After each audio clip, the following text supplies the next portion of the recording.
What if I told you that the most important thing in your life, the paycheck that feeds you, the savings that protect you, the money you think you own might not actually be real? What if I told you that governments and central banks can create it out of thin air, erase its value overnight, and still convince you to trust it as if it were sacred? That sounds like a conspiracy, doesn't it? But it's not. It's the world we live in. And the moment it all changed already happened, while almost everyone was asleep. The date was August 15th, 1971.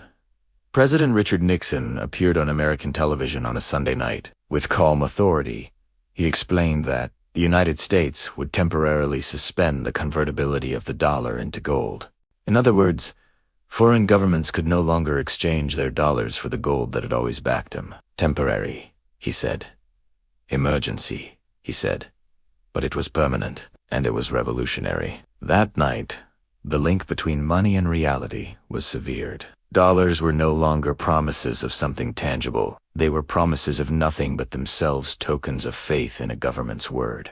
To understand why this mattered, we need to rewind. After World War II, global leaders built the Bretton Woods system. Currencies were tied to the US dollar, and the dollar was tied to gold $35 for 1 ounce. The system worked because it gave the world stability. Inflation was controlled, and trade was predictable. But by the late 1960s, America was spending heavily on the Vietnam War and social programs. Dollars were flooding the world, but the gold in Fort Knox wasn't keeping pace. Foreign governments started lining up, asking to exchange their paper for real metal. And America realized it couldn't keep its promise. Nixon's announcement was supposed to be a stopgap, but no one ever reopened the gold window. By the mid-1970s, the world had entered a new era of money backed, not by gold, but by economists call it fiat currency, from the Latin word for let it be done. In practice, it meant money existed because governments said so, and for the first time in modern history, there was no natural limit to how much could be created. What's remarkable is how quietly this happened. There were no riots in the streets.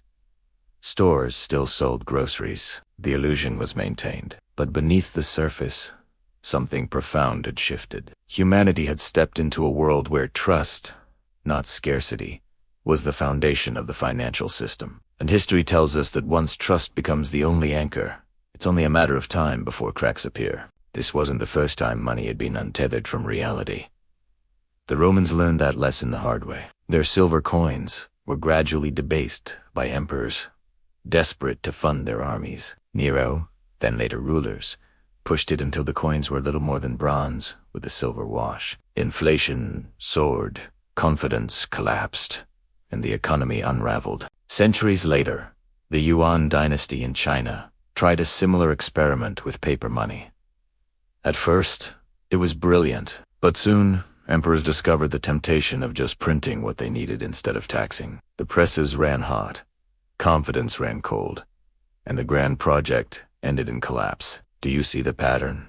The technology changes, but the temptation remains. Whenever rulers can separate money from real value, they do it.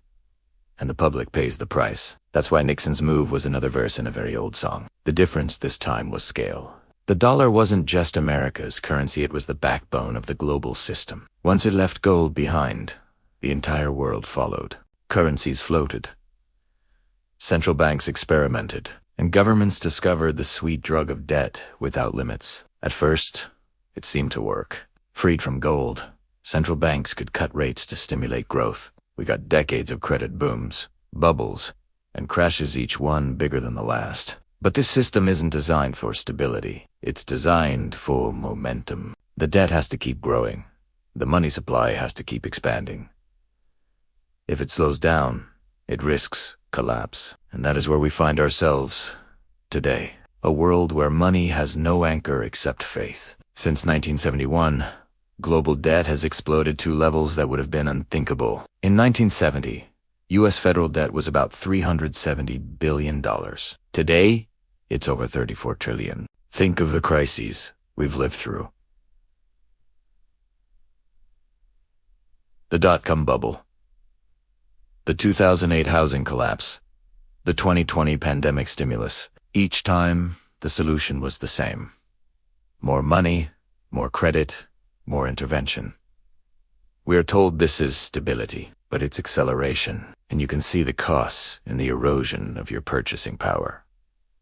In 1971, an ounce of gold was $35. Today, it's over $2,000.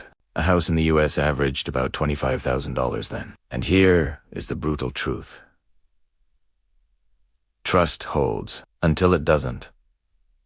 Look at Weimar Germany in the 1920s. The government printed its way out of debt.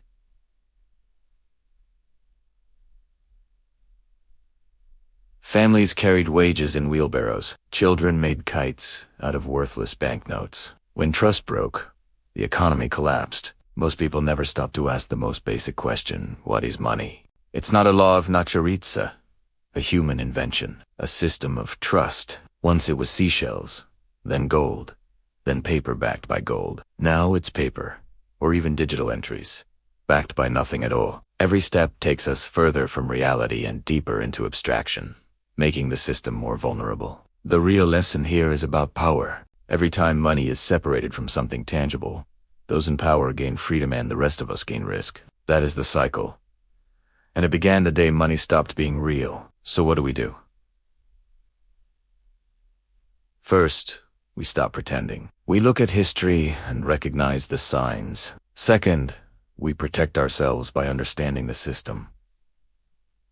Financial education is the shield. Knowledge of economic history is the weapon. Real wealth isn't just money, it's awareness, resilience, and the ability to adapt when illusions collapse. The day money stopped being real is a warning. A reminder that what seems permanent never is. If this gave you a new perspective, hit subscribe. History has the answers. I'll show you where to look.